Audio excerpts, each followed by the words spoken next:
Friends, welcome to Noble Academy your online learning partner. Friends, हम लोगों ने इसके पहले के एपिसोड में टाइप ऑफ अकाउंट सीखा और उसके बाद उसके एग्जाम्पल देखे। आज के एपिसोड में हम लोग वाउचर और हम लोग टाइप ऑफ अकाउंट के रूल देखेंगे, यानी जो हम लोगों ने टाइप ऑफ अकाउंट 3 अकाउंट्स देखे हैं उनके हम लोग रूल्स रेगुलेशन देखेंगे। ठीक है फ्रेंड्स, तो चलिए हम लोग देखते हैं। सबसे पहले वाउचर।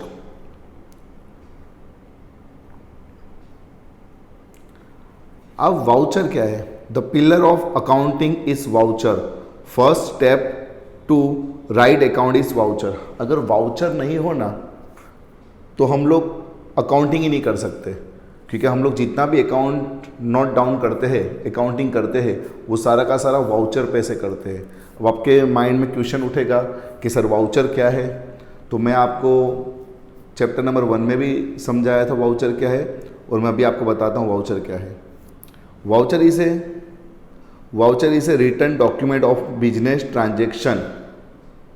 ठीक है, वाउचर एक रिटन डॉक्यूमेंट है बिजनेस ट्रांजेक्शन का। जैसे कि वाउचर को हम लोग सिंप्लीफाई करें तो बिल, हम लोग कुछ भी चीज़ परचेज करने जाते हैं या परचेज करते हैं तो हम लोग शॉपकीपर से बिल लेते हैं, तो वो बिल को हम लोग क्या कहेंगे? वाउचर। क्योंकि अकाउंटिंग के अंदर बिल होगा तो ही हम उसकी एंट्री कर सकते हैं। बिल माने वाउचर। अगर बिल नहीं होगा तो हम लोग अकाउंटिंग में नोट डाउन कर सकते नहीं हैं। ठीक है फ्रेंड्स, तो आई होप कि आप लोगों को समझ में आएगा वाउचर का मतलब क्या होता है, बिल। और वाउचर कौन सा डॉक्यूमेंट है? रिटर्न डॉक्यूमेंट है। ठीक है, बिजनेस ट्रांजैक्शन का रिटर्न डॉक्यूमेंट है। अब लोग डिफरेंट वाउचर देखेंगे। Type of voucher. First, sales bill, voucher of sales if goods. अब हम लोगों को बिल देख के कैसे पता चलेगा ये सेल्स का वाउचर है या परचेज का वाउचर है? जैसे कि आप धालगढ़ जाके कुछ कपड़े परचेज करते हो, ठीक है, तो आपने परचेज किया तो आपका नाम बिल में नीचे होगा, और जिस दुकान में से आप, जिस शॉप में से आप परचेज करोगे उसका नाम ऊपर होगा टाइटल में। ठीक है, तो जो जिसका बिल में जिसका नाम ऊपर हो उसे हम लोग, उसके लिए वो सेल्स का वाउचर हो गया, और जिसका नाम नीचे होगा उसके लिए वो परचेज का वाउचर हो गया। जैसे कि आपके पास ओल्ड बिल हो तो आप देखिए, ठीक है, आपका नाम नीचे होगा यानी आपने परचेज किया है, और शॉपकीपर का नाम ऊपर होगा तो शॉपकीपर ने क्या किया है? सेल्स किया है। ठीक है फ्रेंड्स, परचेज बिल। तो परचेज बिल कैसे पता चलेगा? अगर कोई भी बिल में नाम नीचे है तो उसके लिए वो परचेज बिल कहा जाएगा, परचेज वाउचर कहा जाएगा। और मान लो आपका नाम ऊपर है तो आपके लिए वो कौन सा कहा जाएगा? सेल्स वाउचर कहा जाएगा। ठीक है, आपके घर में आप रैंडमली कोई भी बिल उठाइए और उसमें देखिए आपका नाम नीचे होगा, यानी आपने परचेज किया है, वो आपके लिए परचेज वाउचर हुआ। और शॉपकीपर का नाम ऊपर होगा तो शॉपकीपर के लिए वो क्या हो गया? सेल्स वाउचर हो गया। क्या हो गया? सेल्स का वाउचर हो गया। क्रेडिट नोट का मतलब क्या होता है? Note for sales return. अगर आपको क्रेडिट नोट कहीं भी दिखाई दे तो समझ जाने का वो सेल्स रिटर्न है। डेबिट नोट का मतलब होता है purchase return. Counter foil of cheque, evidence of cash withdraw from bank. ठीक है फ्रेंड्स, आप लोग अगर बैंक में जाते हो, ठीक है, बैंक में जाते हो तो अगर आपको कैश विड्रॉ करना हो तो आपको एक स्लिप भरना रहता है। ठीक है, तो उसे हम लोग क्या कहेंगे? Counter foil of cheque. Pay in slip, अगर आपको पेमेंट बैंक में डिपॉजिट करवाना होता है तो आपने देखा होगा बैंक में वाइट कलर की स्लिप होती है, वो स्लिप आप भरते हो। जब आप पेमेंट डिपॉजिट करवाते हो तो जो क्लार्क होता है, अकाउंटेंट, वो क्या करता है? वो स्लिप पे सिक्का मार के देता है, स्टैम्प लगा कर देता है, और उसकी हाफ वो रख लेता है और हाफ हमें दे देता है, जिससे हमारे पास प्रूफ रहता है कि हमने यहाँ पे पेमेंट डिपॉजिट करवाया। तो उसे पे इन स्लिप कहा जाता है। Receipt issue, return certificate for amount received. अगर आप नोबल एकेडमी के अंदर फीस पे करते हो, ठीक है, तो हम लोग आपको क्या देते हैं? एक रिसिप्ट देते हैं। उसका मतलब क्या होता है? हमने पेमेंट रिसीव किया और आपने हमें दिया, तो जो पेमेंट रिसीव्ड करता है वो रिसिप्ट देता है। ठीक है, जैसे कि आप लोग हमें पेमेंट देते हो, उसके बदले हम आपको क्या देते हैं, रिसिप्ट देते हैं। रिसिप्ट रिसीव्ड, तो रिसिप्ट रिसीव कौन करता है, जिसने पेमेंट दिया हो, और रिसिप्ट इश्यू कौन करता है, जो पेमेंट लेगा। जैसे नोबल एकेडमी में आप फीस भरते हो तो नदीम सर को आप पेमेंट देते हो, तो नदीम सर आपके लिए रिसिप्ट इश्यू करते हो, और आप क्या करते हो, उसे टेक करते हो, तो आप रिसीव्ड करते हो। तो आपके लिए क्या हो गया, आपने उन्हें पेमेंट दिया, यानी जो पेड करता है वो रिसिप्ट लेता है, और जो रिसीव करता है वो रिसिप्ट देता है। ठीक है फ्रेंड्स। Next, expense bill. तो expense bill, evidence of expense paid by the cheque और कैश। आप कोई भी एक्सपेंस करते हो, आप उसका बिल लेते हो, तो वो एक्सपेंस बिल कहा जाएगा। ठीक है फ्रेंड्स, तो ये थे वाउचर। अगर वाउचर नहीं हो अकाउंट में तो हम लोग उसकी एंट्री कर सकते नहीं है, यानी कोई भी ट्रांजैक्शन, बिजनेस ट्रांजैक्शन के लिए हमें वाउचर होना जरूरी है। वाउचर होगा तो ही हम अकाउंट में नोट डाउन कर सकते हैं। ठीक है। नेक्स्ट, रूल ऑफ डेबिट और क्रेडिट ऑफ अकाउंट। ये रूल्स जो है डेबिट एंड क्रेडिट, ये बहुत बहुत ज़्यादा इंपॉर्टेंट है। अगर आपको जनरल एंट्रीज इसके बाद वाला चैप्टर है, आपको डेबिट कैसे होता है, क्रेडिट कैसे होता है, वो सीखने के लिए सबसे पहले आपको रूल्स पता होने चाहिए। ठीक है, देखते हैं हम लोग।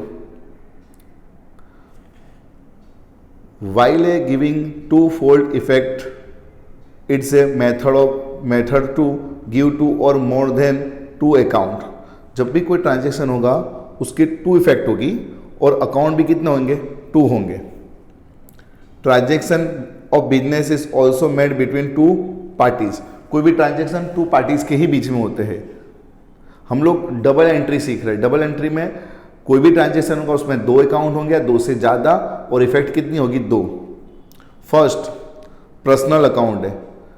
पर्सनल अकाउंट में क्या होता है, any person taking benefit from business और गिविंग बेनिफिट टू बिजनेस। कोई भी पर्सन जो होगा बिजनेस से प्रॉफिट बेनिफिट लेगा या बिजनेस को बेनिफिट देगा।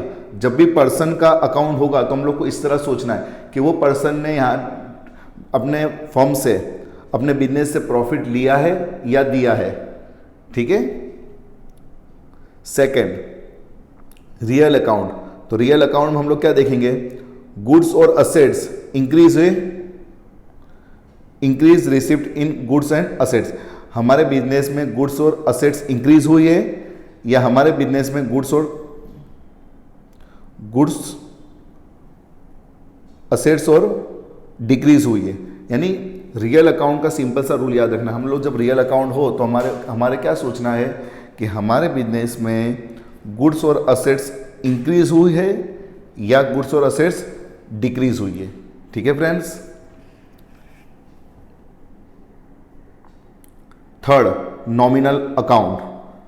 नॉमिनल अकाउंट में आपको ये देखना है हमारा एक्सपेंस है या इनकम। ठीक है, एक्सपेंस और लॉस। बिजनेस में realisation of income gain to the business. ठीक है, तो हमारे तीन अकाउंट है, तीन के अब हम लोग डिटेल में रूल देखेंगे। First, personal account, debit the receiver. अगर कोई पर्सन, पर्सनल अकाउंट में हम लोग इधर देखेंगे कि कोई पर्सन अगर रिसीवर है तो उसका अकाउंट क्या हो जाएगा, डेबिट हो जाएगा, और कोई पर्सन गिवर है तो उसका अकाउंट क्या हो जाएगा, क्रेडिट हो जाएगा। तो पर्सनल अकाउंट का क्या रूल है, डेबिट द रिसीवर। तो हमें क्या सोचना, अगर कोई पर्सन रिसीवर है तो उसका अकाउंट डेबिट, यानी उसने बिजनेस से कुछ प्रॉफिट लिया होगा तो वो रिसीवर होगा। बिजनेस से अगर प्रॉफिट लिया है वो रिसीवर है तो उसका अकाउंट क्या हो जाएगा, डेबिट। अगर उसने बिजनेस को बेनिफिट दिया है, कोई पर्सन ने अगर बिजनेस को बेनिफिट दिया है यानी वो गिवर है तो उसका अकाउंट क्या हो जाएगा, क्रेडिट। तो ये रूल किसके लिए है, पर्सनल अकाउंट। आपको पता है पर्सनल अकाउंट में कौन कौन आता है, पर्सन और आर्टिफिशियल पर्सन। तो पर्सन और आर्टिफिशियल पर्सन के बारे में क्या सोचना है हमें, अगर वो बिजनेस को बेनिफिट देते हैं यानी उसका मतलब वो गिवर हुए। ठीक है, अगर वो बिजनेस से कुछ बेनिफिट लेते हैं तो वो रिसीवर हुए। रिसीवर के लिए क्या करेंगे हम लोग, डेबिट, और गिवर के लिए क्रेडिट। तो आपको इतना याद रखना है कि डेबिट द रिसीवर और क्रेडिट द गिवर।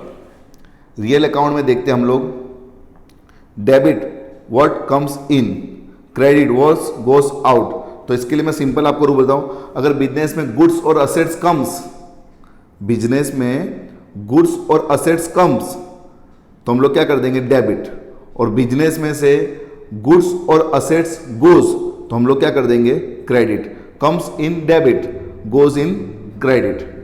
ठीक है फ्रेंड्स, तो पर्सनल का अकाउंट का क्या रूल है, अगर कोई रिसीवर है तो उसका अकाउंट डेबिट कर देंगे, कोई गिवर है तो उसका अकाउंट क्रेडिट कर देंगे।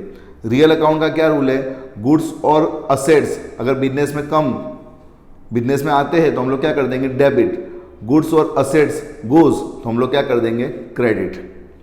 लास्ट वाला देखते हैं हम लोग नॉमिनल अकाउंट। तो नॉमिनल अकाउंट का क्या रूल है, debit expense and loss, credit income and gain. तो इसका सिंपल सा है, अगर हमने एक्सपेंस किया है तो हम लोग एक्सपेंस अकाउंट क्या कर देंगे डेबिट, और अगर हमने इनकम किया है तो इनकम अकाउंट क्या कर देंगे क्रेडिट। तो ये 3 रूल्स आपको बहुत बहुत ज़्यादा ज़रूरी है याद रखना है। ठीक है, क्योंकि 3 रूल पे ही आगे के सारे चैप्टर डिपेंडेड है। मैं वापस से समझाता हूँ आपको। पर्सनल अकाउंट हो किसी का तो हमें क्या सोचना है कि वो पर्सन रिसीवर है या गिवर है। अगर पर्सन रिसीवर होगा तो उसका अकाउंट हम क्या कर देंगे डेबिट, और पर्सन गिवर होगा तो उसका अकाउंट क्या कर देंगे क्रेडिट। रियल अकाउंट में क्या आता है गुड्स और असेट्स, तो हमें देखना है बिजनेस में गुड्स और असेट्स कम्स तो हम उसका अकाउंट क्या कर देंगे डेबिट, बिजनेस में गुड्स और असेट्स गोज तो उसका अकाउंट हम लोग क्या कर देंगे क्रेडिट। नॉमिनल अकाउंट में क्या आता है, नॉमिनल अकाउंट में एक्सपेंस हो या लॉस हो तो हम अकाउंट क्या कर देंगे डेबिट, इनकम और गेन होगा तो हम अकाउंट क्या कर देंगे क्रेडिट। ठीक है फ्रेंड्स, तो आई होप आप लोग को टाइप ऑफ अकाउंट भी समझ में आए होंगे, टाइप ऑफ अकाउंट के रूल भी समझ में आए होंगे। ये रूल आपको अच्छे से पक्के करने हैं। ठीक है फ्रेंड्स, आई होप कि आप लोग को अच्छे से समझ में आया होगा। Thank you.